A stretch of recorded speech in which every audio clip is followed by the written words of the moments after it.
Hi Caregivers and families, welcome back. This week I have two little games that I want to share with you that will help support and reinforce your little one's math and number sense. All you need is a deck of cards. You can easily get them at the dollar store. And I usually pick out the jacks, the queens, and the kings, and the jokers. You can choose to leave them in, and I'll tell you what I would do if you want to leave them in. But it's just probably easier if you just have 1 to 10, 4 sets of 1 to 10 in the cards. You shuffle them up, and the first game that you can play, it's called Number Baseball. All you need is a piece of paper, and you write the number 1 to 10 on it, and 3 strikes. This is a great way to start the game.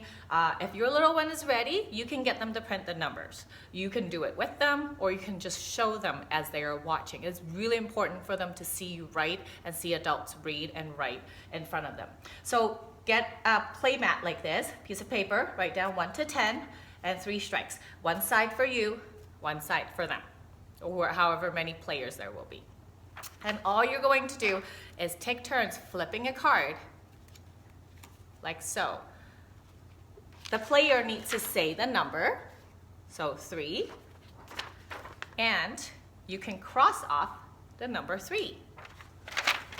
If you happen to have the same number again, let's say I picked it up again and I picked up another 3, that's 1 strike.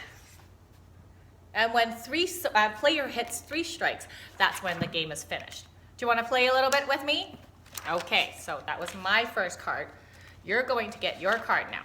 You ready? This is your card. What number is it? That's right, that's a 1. So you are going to cross out 1. And making the X is a really great fine motor practice for your little one, so get them to cross it out. My turn. This is my card. How many is that? That's right, it is a 2. So I'm going to cross out 2. One more round. Your card. That's a big number. How many is that? Now you can watch and see, are they looking at the number to find out, or are they counting?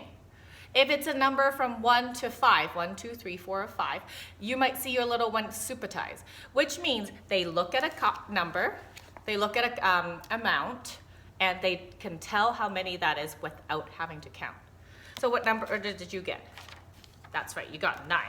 So I'm going to cross out 9 for you, and so on and so forth. This game will take about maybe 10 minutes or so. It's really easy, no prep necessary. You can do it anywhere you are. You can do it on the bed. You can play the game on the carpet. You can play the game while you're on the bus. If you have like a flat writing surface, you can even do it on your phone or a computer device, as long as you could write those numbers on there. Okay? Another game that you can play for the ones that are ready to move on and understanding the concept of more or less. A good way to play is hold up 2 cards, and you talk about, you talk about which one has more or less. This time it just so happened it's not more or not less, it is equal. So the 3 terms that's very important in this game is more, less, and equal. Let's try one more time. That's card for you. This is the card for me. Which one has more? I got more, so I got to take both cards. Next round. This one's for you. This one's for me. Which one has more? Your card has more there because 9 is more than 4. And use language like that so they get to hear about it. You get to keep this stat.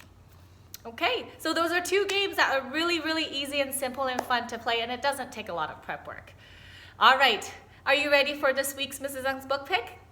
I've got a Valentine book for you, and it's called Happy Valentine's Day, Mouse. We've read lots of books from Laura Numeroff and The Little Mouse. For example, if you take a mouse to a movie, or if you give a mouse a cookie. And this particular one, Mouse is getting ready for Valentine's, and he is making Valentines for all of his friends. He thinks about each one of his friends and what he likes about them. So for example, he loves Peg because she's a good dancer. And there's Moose, and cat. He's so strong. So this is a great way for your little ones to understand the idea of showing kindness, friendship, and learning to talk about things that they like about other people. So after reading this book, you might want to ask your little ones, who are the 2 friends that you have at school or outside of school? What do you like about them? And maybe you can talk about something specific. Oh, I like him because they always help me. Or I like this person because he or she is so good at drawing. So spend some time with your little one. Pick up this book from the local bookstore or library. Happy Valentine's Day, Mouse, by Laura Numeroff, and read it at home this weekend. That's it for this week. Thanks for watching. We'll see you next week. Bye.